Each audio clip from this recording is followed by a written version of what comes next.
forgot one very important thing, mate. I'm Captain Jack Sparrow. Hey guys! I know this is almost late, but, right. So, Maya, since you talked about pirates and I liked your video, I decided to look up four, yeah, I know, me and my lists, but I decided to look up 4 famous pirates. 2 women and 2 men. So, number 1. Of course, you probably were expecting this, Blackbeard. Blackbeard was an English pirate. Blackbeard had his reign of terror between the years 1716 and 1718. He was only around for 2 years really actively as a pirate, but those were his main years. And he is known as the most terrifying pirate. Blackbeard's real name is believed to be Edward Teach. Not much is known about his early life.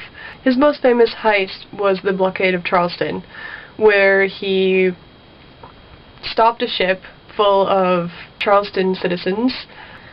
Blackbeard held them for ransom for medical supplies because his crew was apparently suffering. He sent a message to the government of South Carolina saying that if they didn't bring the ransom in 2 days, he would send back the heads of all the citizens. Of course, they were waylaid. Blackbeard, being a patient man, I suppose, decided to give them 2 extra days. They arrived just in time to save the citizens from being beheaded and handed over the medicine. He handed over the citizens, but not before taking all their jewelry and clothing. The second is a female pirate named Grace O'Malley, whose father was a sea merchant and her brother as well. She had a passion for seafaring. Her mother wouldn't let her do it because apparently that wasn't ladylike enough. Of course, Grace O'Malley wouldn't stand for this, and one day after an argument with her mother, went in her room, cut her hair off, and insisted that she go with her father. In the end, she was allowed to. Grace O'Malley is said to have saved her father when their ship was being attacked by pirates, ironically, being attacked by pirates, and she was ordered to go down below deck, which she did not. She jumped from the mast onto the back of a pirate that was leading the fleet, and with this distraction, the crew had enough time to take over the situation.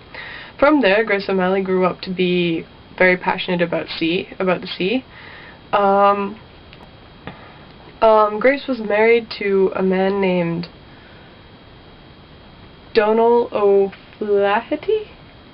Donald O'Flaherty, which didn't matter much because over a period of time she overshadowed him anyway, became very much respected among his crew. She became immersed in politics, fishing, trading, and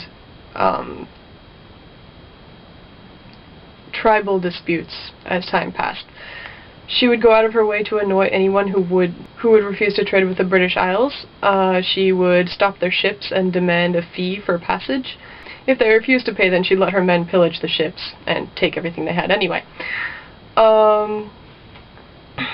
And probably the best thing she's known for is that at the age of 56, Grace was captured and she pleaded to speak with Queen Elizabeth, who somehow allowed it. And in court, she is said to have sneezed. One of the courtsmen gave her their, probably what would be today, $100 handkerchief. She blew her nose in it and threw it into the fire. Of course, the whole court gasped, seeing as, a $100 handkerchief isn't exactly an everyday gift, especially not to a pirate from a noble person. But Grace O'Malley managed to crack a joke, saying that apparently, Grace O'Malley, if you couldn't tell from the name, she's Irish. She claimed that because the British still kept what they soiled, then the Irish must be cleaner than the British. Queen Elizabeth found this funny, they started laughing, and she decided that Grace O'Malley wasn't so bad after all, and pardoned her. Grace O'Malley lived out the rest of her life with 3 children. Her first husband died, and she married. Grace remarried strategically to avoid foreign invasion in England. However, even though she had made the agreement to only be with him for a year, once the year was up, he decided that he loved her too much and stayed with her for the next 17 years of his life, which he died. So she was pretty much independent most of her life. And next is Barbarossa, which stands for Red Beard. And I'm not going to say too much on him because he has too much history and there's too much to go into, but he was born in Greece. He had a brother who he would pillage along with, but his brother was killed, and this created a whole revolution. Barbarossa has many accomplishments. He accumulated great riches and a lot of slaves. He was a very successful pirate. Next, Anne Bonny. Anne Bonny, as you can tell from the name, another Irish female. They're pretty kick-ass. Anne Bonny has quite a few stories related around her. She was apparently an illegitimate child to a lawyer. Her mother died when she was a teenager, and stories have it that she killed a servant girl when she was, I guess, 16 or around there. And around the same age, she seriously injured a man who sexually assaulted her. So, naturally, she had the qualities to become a pirate.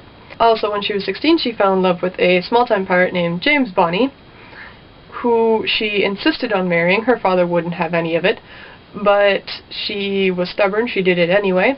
Went out to sea, loved the pirate life, decided that her husband wasn't that great, and ended up marrying Calico Jack, which is another very famous pirate who is not so much famous for his being a pirate as for being extravagant and the way he dressed. He was basically the Oscar Wilde of the pirates, so to say. However, Oscar Wilde at least had some talent in his field. A lot of talent. Anyway, point is,